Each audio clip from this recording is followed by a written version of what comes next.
Hello and welcome to episode number 199 of Just Jets. What is going on? I am Matt O'Leary. I am hanging out with you on another episode of this program, one away from 200. I am amped up for that. But before we get to episode 200, we got 199 to do. So we will talk about the New York Jets' surprising win over the Houston Texans. We'll talk about the offense coming alive and what they could do to replicate that success. And of course, we will do your voicemails as well. That's the key. You've been here for a long time. 200 episodes of this. We react to your voicemails. We react to the big stories of the day. But first, a word from the sponsor of the program. Shout out Manscaped. They've been with us for a very, very long time. Merry Ballmas from our friends over at Manscaped. The holidays are approaching, but what if I told you that the celebrations start a little bit early this year? It turns out the perfect gift does exist, and who else to bring it down your chimney than the leaders in below-the-waist grooming? Keep calm and let your balls jingle this season with Manscaped's brand new Performance Package 5.0 Ultra, featuring the new Lawnmower 5.0. Watch all your wishes and mistletoe kisses come true.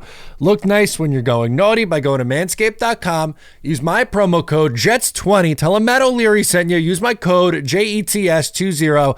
Pick yourself up something nice over at Manscaped. Appreciate them, as always, for supporting us. And thank you for supporting them and supporting me by tuning into this episode and using the promo code. All right. How can the New York Jets replicate this success on offense? That's going to be the storyline for this week. Zach Wilson has the game of his life. Literally, that is not hyperbole.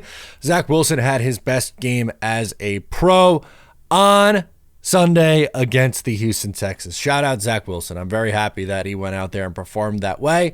It was a very entertaining watch on offense. They scored 3 offensive touchdowns. I didn't know that they were allowed to do that. 3 offensive touchdowns. Sign me the hell up for that. And 2 passing touchdowns. Randall Cobb caught a touchdown pass.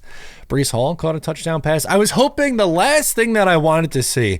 Zach Wilson has never thrown 3 touchdown passes in a game in the NFL. So I wanted to see, you know what? It's already his best game. Let's get one more for the kid. Let's get him in the end zone for 3 times so we could say 300 yards, 3+ touchdown performance from Zach Wilson. Unfortunately, didn't get that. But overall, a really good day for the offense because, again, they were successful.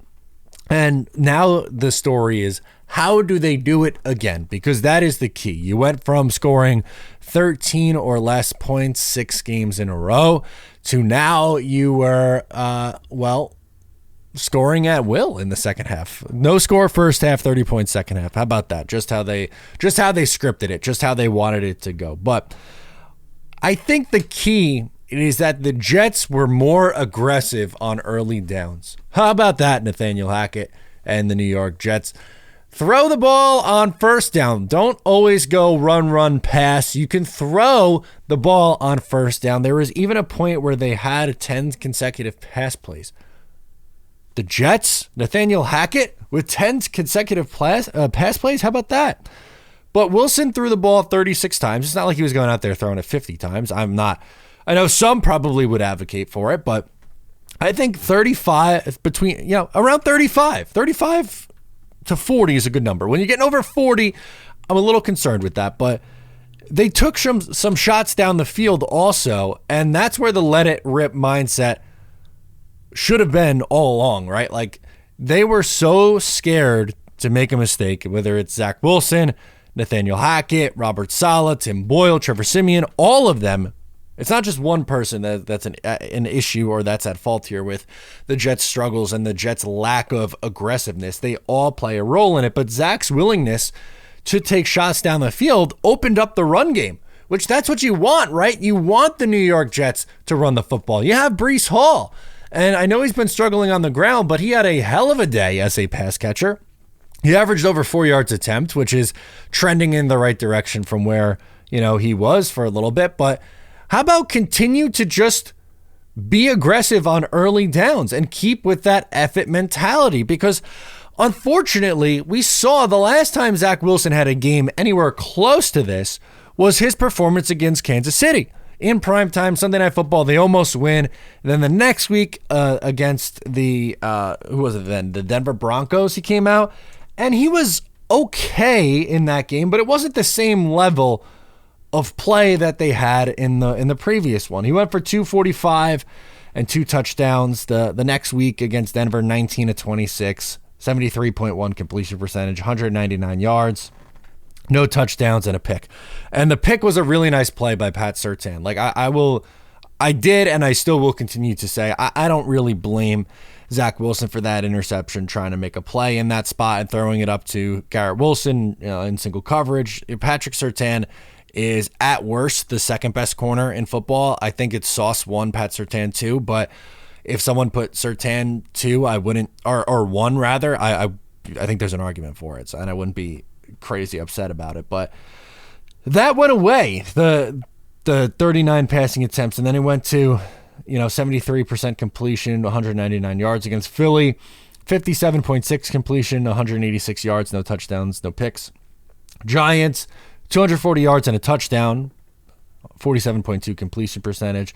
And then the Chargers and the Raiders games, they were really not scoring points those weeks. And yeah, they moved the ball against the Raiders. I get that. And the Chargers too, to an extent, but there was just so many issues on the offensive side of the ball during that run there. That was pretty terrible, but they found the end zone. That's what I'm really happy about with this New York Jets team, is they finally freaking found the end zone. And I think the key is getting him to throw the ball and be comfortable and confident. Feed Garrett Wilson and Breece Hall. Those are your 2 best players on offense. The offense should go through them. Tyler Conklin and Jeremy Ruckert should be next in line after those 2. And that was the pecking order finally for this team. Because Allen Lazard has been really, really bad. The only reason why he was playing a little bit more this past week because Jason Brownlee was inactive. And then, other than that, Xavier Gibson and Randall Cobb, don't love that at this point. They need to add more to that wide receiver room in 2024. There's no denying that. But for now and for the rest of the year, I think you absolutely have to find a way to get Garrett Wilson, Breece Hall, Tyler Conklin, Jeremy Ruckert their touches. Up the seam to the tight end. It was so chef's kiss. And Tyler Conklin, man, really, really underrated this year. He's been really, really good. And, to be completely honest, I like Tyler Conklin. I was a little critical of him last year because I don't think he made those contested catches, but he's making them this year. He is doing the little things right. And he's a likable guy. And I'm glad that he's going to be here next year. I think Tyler Conklin and Jeremy Ruckert could be a very nice tight end room for this team. They need, it's no doubt about it. They obviously need more at the wide receiver position in 2024, but Breece Hall finally getting utilized as a pass catcher is a major win, and force feeding Garrett Wilson is worthwhile because he is going to put up, he has an outside shot to be a 1,200-yard season this year with Zach Wilson and Tim Boyle being his quarterbacks for the 17-game season. That is absolutely nuts. So shout out to Garrett Wilson, but there is a path to replicating this success. It shouldn't have to be, oh my God, it's going to resort right back to you're going to get maybe 1 offensive touchdown if you're lucky, and you're going to have to try to win this game against Miami 16-10. That's not the way. Even with the injuries, and Miami's banged up right now. They are. They just lost their center for the season. Tyreek Hill was banged up in this game on Monday Night Football against the Tennessee Titans from this past week, and it feels like the Jets are getting Miami at a good time, but they're still going to have to score points. Even with the offensive line injuries and with Tyreek Hill not 100%, Mike McDaniel, Tua, Jalen Waddle, Devon Achane, these are guys who can play football, and they have incredible speed. And, I just want the Jets to keep it tight and keep this dream alive of, hey, maybe, just maybe, there is a world where Aaron Rodgers could come back. If the Jets win this game against Miami, maybe that's a little bit more of a conversation that we can have here about the New York Jets and Aaron Rodgers, because it's a long shot. They have to win out and get a lot of help, but you can't have that conversation of, hey, Aaron Rodgers might come back against Washington if you lose this game. If the Jets are sitting at 5-9, are you bringing Aaron Rodgers back? Probably not. Probably not at that point. But 6-8, 3 games to go. against Washington, Cleveland, and the New England Patriots? Maybe you do. Maybe you do consider it. So that's pretty much it on the sustaining this. There's a path to success here on offense. I'm not going to say that they're going to be the best offense in the NFL, but you don't have to revert back to what was getting the Jets on pace to be a historically bad offense. They could just be regular bad. Let's go to Constantine first. He wants to talk about what the Jets should do with Zach Wilson. All right, well, let's start with the voicemails. Let's start with our guy, Constantine. Hey, Matty, Constantine from PA. Couple of things I want to mention. First, good game by the Jets. Offense played finally to a level that we thought they could play at. Now, I'm having a little bit of an issue here because doesn't this kind of feel like last year? How? Doesn't this feel like we can maybe end up at the end of the year, I don't know, like 8-8 or something like that? And now we're thinking, okay, did we see the last of Zach Wilson? Or are they going to base it on, well, you see how he played the last couple of games of the season? It's just like a Groundhog Day to me. And I don't know if I want to be a part of that. I still think the best thing for this team to do is to part their ways with him, make a serious consideration towards a quarterback on the draft, and hopefully Aaron Rodgers could come back healthy and help this team finally win the right way. Yep. I just feel like, when somebody is up against the wall and they have nothing to lose, things are going to come out that you didn't see earlier. And that's what we're seeing now. But if this was, let's say, for example, the AFC Championship, and we're down by 7, how confident are you that Zach Wilson's going to get that drive that's going to get us in the end zone to win? Because really, that's the level we need to start thinking. If we're ever going to win a championship or win anything that's basically something worth something, we're going to have to start thinking like that. We can't just be happy with table scraps, because that's what we got in this game was table scraps. Now, there is something I want to also mention, and I think a couple of Jet fans may not be too happy about it. But as far as the draft is concerned, okay, if we could trade one of our names, so to speak, not Garrett Wilson, not Breece Hall, but maybe Sauce. Because to be honest with you, I'm looking at the stats of all the cornerbacks in secondary. He hasn't had one interception all year. That's Constantine. I love you. I can't do this today. I can't do let's trade Sauce Gardner today. On Zach Wilson, I don't think they're going to make a decision off the final 4 games of the season. I really hope they don't do that. And yeah, as of right now, I'm in that spot too. I think the Jets will probably be wise to just move off and each the team, the organization, and the player get their own chance. But can we not talk about trading Sauce Gardner, please? Because what are you going to get for Sauce? Multiple first-round picks, and then hope and pray that you get someone who could be as good as what Sauce Gardner is? He's one of the best corners in football, if not the best cornerback in football. He's gone 7 straight games, allowing 2 catches or less, 236 yards, and 1 touchdown allowed in 14 games. That is what? Less than 17 yards a game, 16.9 yards allowed per game. The Jets defense is built on their pass rush and having elite level corners. Their corner trio of Sauce Gardner and DJ Reed on the outside with Michael Carter in the slot. There is not one better in the NFL. That is an elite level trio. Sauce, you can make a case, is the number 1 corner in football at absolute worst. I will not take anything less than he is the 3rd best corner in the NFL. I think you can make a strong case that he's number 1. I mentioned Patrick Surtain a little while ago, but I really have a hard time taking anyone seriously who would put him anywhere lower than, we'll say, 3. I'll give you a little bit of wiggle room there. DJ Reed, what's DJ Reed? At worst, top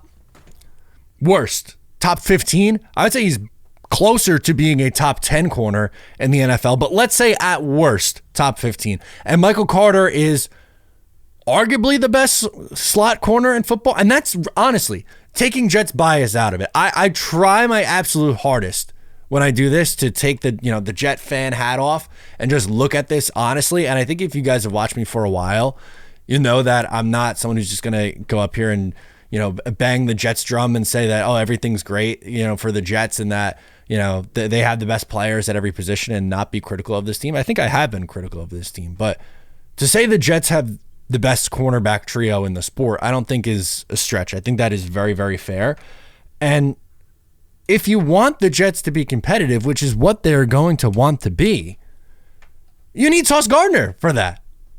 You need this defense to be that good. If Joe Douglas is half as good as what a majority of this fan base has already put him on this pedestal to be, he should be able to have a good draft class in 2024 without having to trade his best pick as a New York Jet. Sauce Gardner's an elite corner. I don't know if you could find an example of a cornerback who has had a better, whatever. How many games has he played so far in his career? 31 games? In his career? Not a math guy, never claimed to be. At 31 starts. Constantine, I love you. I hope you call back. I hope you take a walk first, though. We got to clear your head because trading Sauce Gardner is not a conversation that I think we could have. I'm not doing that one. Let's go to Daryl calling in from North Carolina. Daryl calling out of North Carolina. What's up, man? Great win today. I mean, I really can't be more proud in the team overall. Defensively, of course, always, and offensively. Zach, man, if we could just see this from him, if we could have seen this from him every weekend prior to this game, man, we'll be looking at playoff. We'll be playoff bound.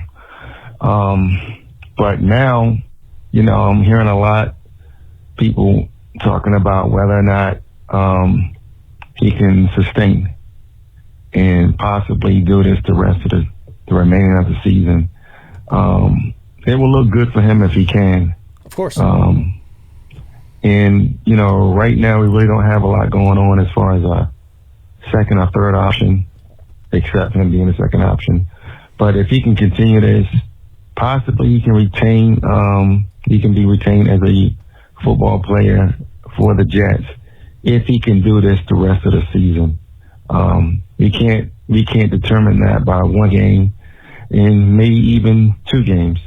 But, if he does this the remaining of the season, at least look halfway competent like he did today, anywhere close to it, then there's that possibility. But nevertheless, great win for the Jets. Hopefully we can keep it up and just do what we're supposed to do as a team, as a whole.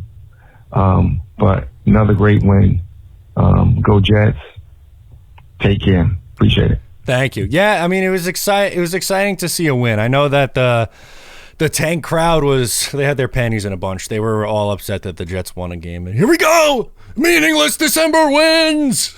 Getting all mad. Look, I can't, after what happened in 2020, I don't know if I could find myself back in that spot. Maybe, who knows? Maybe a few years down the line, there'll be a coach on this team that I really hate, like I hated Adam Gase.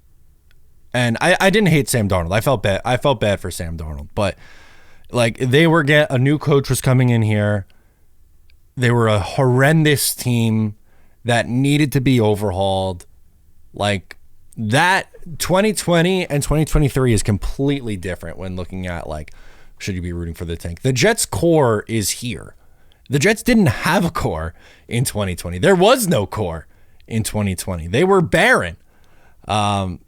Which is just an absolute shame, but it's really different. And I've tweeted it out multiple times. I've said it on, I can't even remember how many shows I've said it on. I am team go numb the rest of the way, except for maybe this game. Actually, now I might be a little amped up and want the Jets to win for sure and be rooting hard for the win. And during the game against the Texans, by the way, big sack, big play, I'm cheering. I'm not I'm not being like, oh, I'm cheering when something good happens for the Texans, but if they lose, then it's like, all right, well, at least you helped your draft stock. That's what I'm looking at it. But if you win, now it's okay. Maybe you're in a spot where Aaron can come back and play this year, but even if that's not the case, like let's say you lose this game against the Dolphins and you win one more game, and maybe you win the last week of the year, or you win against Washington and you finish 6-11 or 7-10, whatever it is.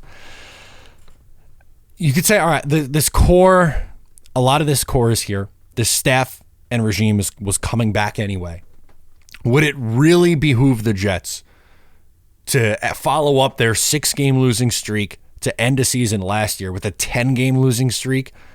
Like, losing and that mindset is so contagious. Like, I think that that wears on players. Like, I don't think if you close your season out with a 10-loss season, 10-game losing streak after a 6-game losing streak the year before, you think guys like Breece Hall, Garrett Wilson, Sauce Gardner, Elijah Vera Tucker, whoever you want to consider a part of this Jets core going, man, I got to absolutely stay here? Or are they going, man, it's going to be nice to get out of here so I don't have to deal with all this losing? And I know, like, 4-13 and 7-10, is it really that different other than, you still miss the playoffs? But I think it matters. I think, the players in that building, they're not trying to lose games. They want to win. They're playing for their jobs and they want to win. And, I'll be happy about it. So can Wilson do it again? I don't know. I certainly hope so, because it would make for a much more entertaining watch on Sundays.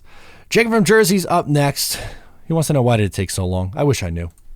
Hey, what's up, Matt? Jake from Jersey. What's up, dude? Great game yesterday. I was going to say, it was very nice to see some of the play calls where they were having Zach, they were moving the pocket around, little bootlegs, play action pass on first down, which is like against every rule of Nathaniel Hackett, it seems like. I don't know. What bothers me, though, is that it took so long to make these adjustments. I don't get why they couldn't do something this earlier. I mean, maybe they were trying, but it totally seemed like it was different play calling. I mean, there were some shots down the field, like on early downs, which normally it's run, pass, and then throw inside of a 5-yard box. But I don't know. It was a nice win, though. I mean, I know playoffs are like a super long shot at this point, but it kind of sucks. They almost seems like they waited to make these adjustments until we were almost out of it. I don't know. I wonder if the conservative side comes from, though. Would you say Saleh because he wants to depend on the defense so much? Oh, don't throw a pick, let the defense win the game, or is it Hackett? Saying no, don't throw a pick, don't throw. I wonder who's actually conservative, or forcing that, or was forcing that at least. But I don't know, man. It's a great game to watch. It was fun to see 30. I thought I didn't know if I was seeing the right score for a little while, but yeah, it's awesome. We'll see what happens next week down in Miami, I think. So yep. Good. Thank you, man. I appreciate you checking in. So to answer your question, I do think it's Robert Saleh. I mean, he said it before the Raiders game. We got to get to 20 points and we should win the game. That's his mindset. These defensive coaches, they're all the same. Rex Ryan was the same way too. And, I love Rex Ryan. And I think I've given Robert Saleh the benefit of the doubt more than most people. I've criticized him, but I've also given, Saleh some credit. But a lot of the times with these defensive coaches, they are, let's just, we're going to go game manager. Don't turn the ball over. Find a way to get us to 20 points, and our defense is going to be good enough to win that way. That is not a sustainable path in the NFL, and especially in the modern NFL. I love how good this defense is. It is a sure treat every week to watch this team play defense. They are a fun unit. They get after the quarterback. They have 2 linebackers flying around the field in CJ Mosley and Quincy Williams making plays. They have 3 excellent corners, and the safeties are fine. But on offense, it is so painful because they don't take any chances. Watch other games and other teams around the league. They don't play that way. You have to be a little bit more aggressive, and I think that's my biggest criticism of Robert Saleh is the lack of aggressiveness. You can't be all gas, no break, and then play football that way. It just doesn't work. Let's go to Billy Bilstein. He wants to apologize to me. All right, let's put him on the show. Billy, what do you got? What do you got for us, Billy? Hello, Matthew O'Leary. This is Billy Bilstein, and I am very humbled. Good. Apparently, I've gone too far, and I had no right to expect you to utilize your content and contacts to tell the Jets what to do. It was unfair of me to blame you, Matthew O'Leary, and with the Jets' latest victory, I am humbled and forever in your gratitude for the efforts that you have made in keeping us sane in our Jets fandom. I was happy to see Zach Wilson playing well, and I know that you must have enjoyed the game. Which brings me to my question. Do you watch the game? Some people don't because it's too stressful. I was wondering if you watch the game, because I imagine that you sit there with it being very cold outside in Long Island, and you must be very comfortable, especially during the holidays, with very thick socks.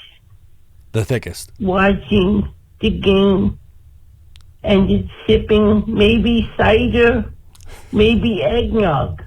Ooh, what is your favorite holiday drink, Matthew O'Leary?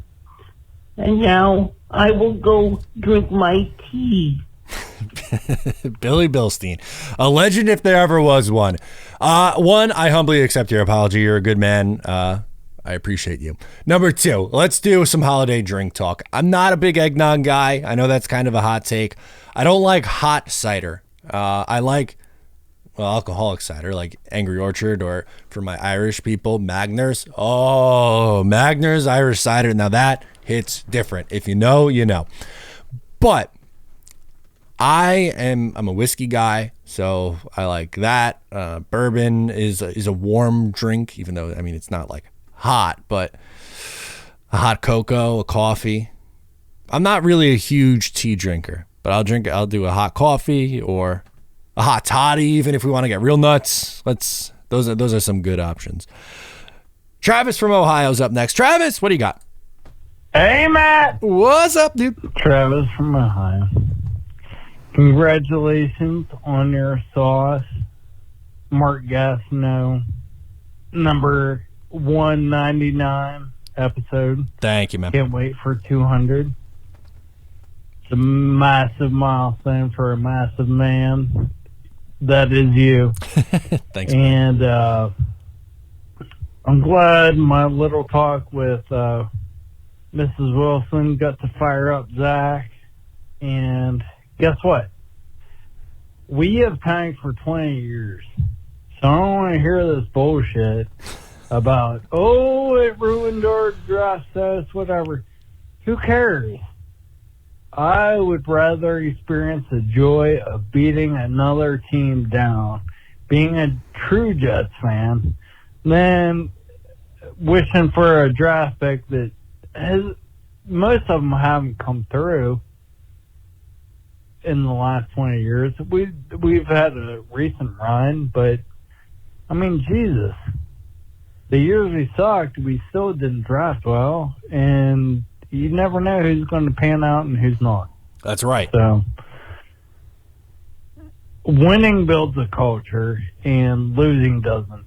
And losing makes you point fingers, and winning erases blame. So I would rather win and get a mid-round pick than lose and fail on injury risk or high-risk, low-reward type guy that was drafted before. Jamal Adams rings a bell. Ugh. I mean, F. Jamal Adams. How about that? Look at him now. So just saying. Just appreciate the win. You know, I mean, that's what we want to do anyway. And who knows? Rodgers might actually come back. I'm not convinced, but he's got so much FU in him that I could see him actually do it. So hopefully this puts some FU in Zach. And he, after the last controversy and my talk with Mrs. Wilson, lit a fire under him. I hope so. Anyway, you're the man that always has the fire under him. Amen. And love you, brother. Go Jets. Thank you, man. I appreciate you, Trav. Thank you for checking in with us. It was a surprising Jets win, right? Wasn't that a surprise? I don't think anyone really expected that. To that level, at least. For, maybe you think, all right, Jets win an ugly 1-13-10, and you're like, all right, that makes sense. But 30-6. Good goodness. Oh my God. Hopefully he does it again. And I think it was the plea to Mrs. Wilson. So let's do it again, Trav. I need you listening at home. Run it back. Do the same thing again this week. Nobody move. Nobody change anything. We're going to go to Liam from Staten Island. Has a few thoughts, but specifically a question about Mekhi Becton that I think is worthwhile to talk about. Hey, Matt. This is Liam from Staten Island. Really excited about this week's win.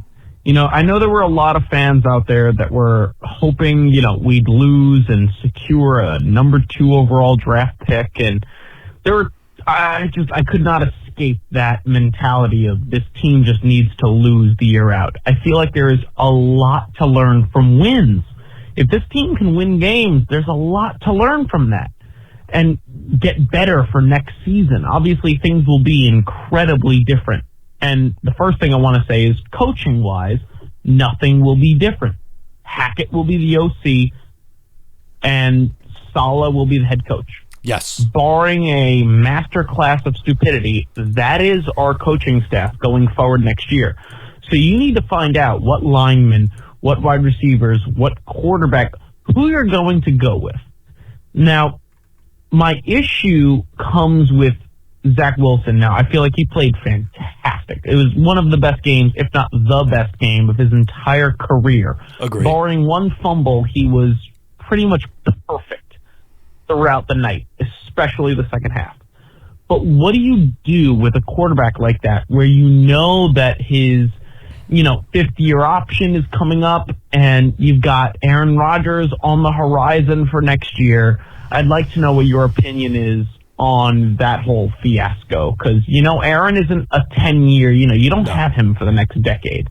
You have him for 1 to 2 to 3 years, and you really have no clue how many. It's a dice roll at this point as to 1, 2, 3, 4, hell, 5 years. But you need to have security options. So if you're a low draft pick, let's just say, do you go with a quarterback? Do you trade Zach away? I feel like these are questions for post-week 17. But for now, Zach is doing a good job. He's shown that it's not just the offensive coordinator. It's a culmination of things. Yep. This second half was different.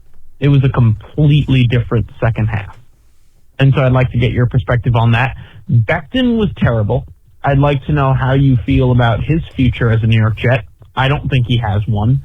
But I definitely think where if you're looking at next season with no Becton, this offensive line needs upgrades immediately, as well as wide receiver. Tight end is locked up. Running back is locked up. Quarterback is locked up. Defense, hell, take the exact same 11 players and bring them back next year. Won't cost you much.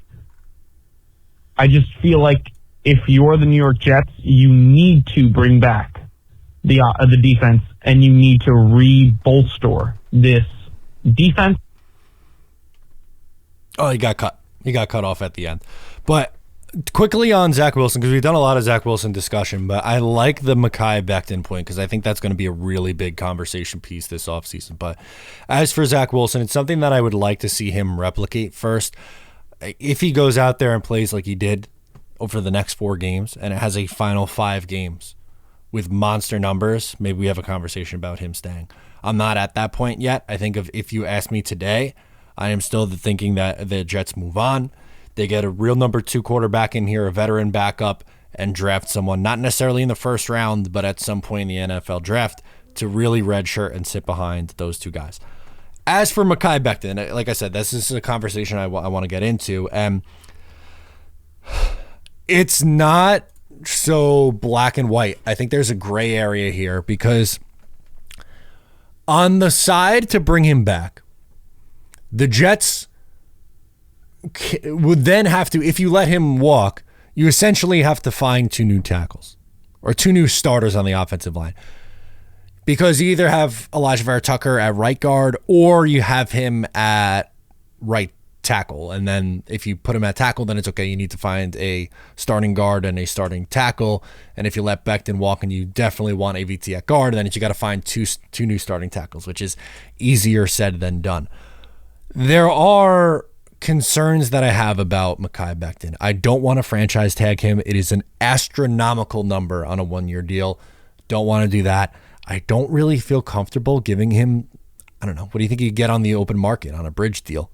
If it's like $13 million a year, that's someone who you're paying that's going to be a definite starter. But if it was a bridge deal where it was like $6 to $8 million and it's Mekhi Becton has a chance to win the job, but you are not signing him to have him be your plug and play definite left tackle. Because, I mean, let's be honest, guys, 10 penalties, 9 sacks, 37 pressures.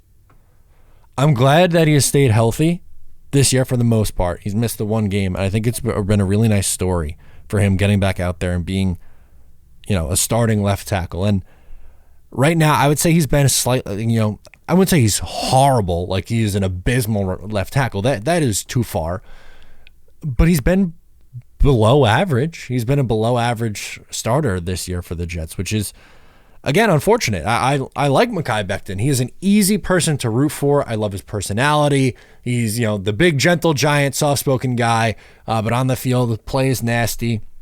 Hasn't been that great as a run blocker this year, at least compared to what he was as a rookie, right? Like he was dominant as a rookie in the run blocking and was okay as a pass protector, but not as dominant as a run blocker this year at all. And pass blocking's taken a little bit of a step back, and I know that's harsh, and I'm not anti Mekhi Becton. I like him. I'm glad that he was able to get back. I was rooting for Mekhi Becton to get back and earn a starting spot, but I don't think Mekhi had a year where you go, oh my God, you have to give him a long-term deal, pay him the $15 million a year, whatever it's going to take to be your starting left tackle for the foreseeable future. I'm not there personally. And again, maybe that's something that changes down the stretch, but I don't think I'm there. Let's go to James in Jersey up next. James, what do you got? Maddie. James What's from New up, Jersey. sir? How's it going, buddy? Second consecutive call I'm making. What's going on here? Oh, the Jets won. That's a shock.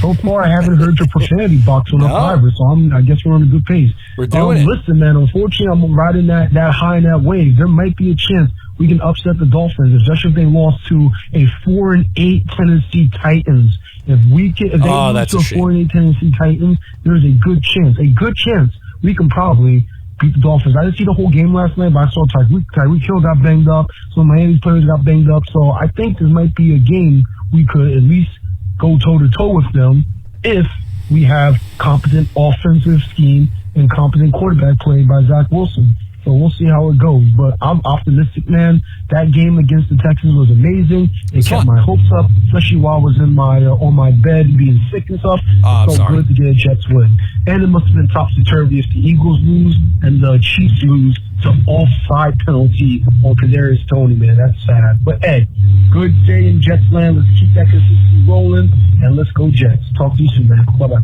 Thank you, man. I appreciate you checking in. Back-to-back weeks for my guy, James. I love that. Hope you're feeling better, buddy.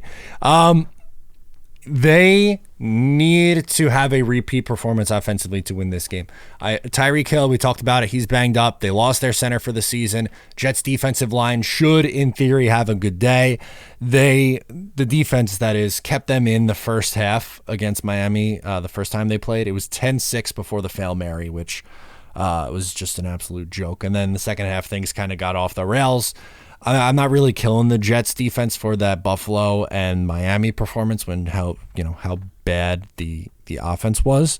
I don't think we can really get on the defense in those games, but this week I think they will make it competitive. I don't know if I have it in me to pick the Jets to win outright. The spread I think is like 8.5. I think that's high. I think it's going to be a tight game, and hopefully it's one that you get a repeat performance from Zach Wilson. If they get to, I don't know, what do we think the number? 23? If they get to 23, I think they have a shot. It's going to be really challenging to keep this Miami offense under 20. I don't think that's happened very often this year. And granted, what did the Dolphins end up scoring against the Jets in that game the last time they played? It was 34, but there was the Hail Mary in there as well, so 27 on offense. But they scored under 20 against Kansas City. They scored 20 in a win against the Raiders, 20 in a loss against Buffalo, 17 in a loss to Philadelphia. So maybe you can hold them under 20, but I would think if the Jets are winning this game, I think they got to get to 23. And they just haven't shown that they've been able to do it consistently, but maybe that changes. Let's close out with Derek from Montana. Yeah, this is Derek in Montana, a Jets fan since 1965. I had met Emmanuel McNeil. He was number 92, played for the Jets in 1990. He goes to all the Jets games here, and he sends me photographs and pictures on my cell phone of all the Jets playing in New York. Nice. And you know what I say? Go Jets, baby. Go Jets. I love it. I love the Derek from Montana calls. Always, I figured it ends with some positivity there. Thank you, Derek, for checking in, and thank you to everyone who called in. We'll be back next week for episode 200, but before you go, please make sure to subscribe if you haven't already. Leave a review, a like, a comment, a share. All that little stuff is a free way to show that you support the show and support me, and I really appreciate that. Thank you for checking in with us. I'm Matt O'Leary, and I'll catch you next time.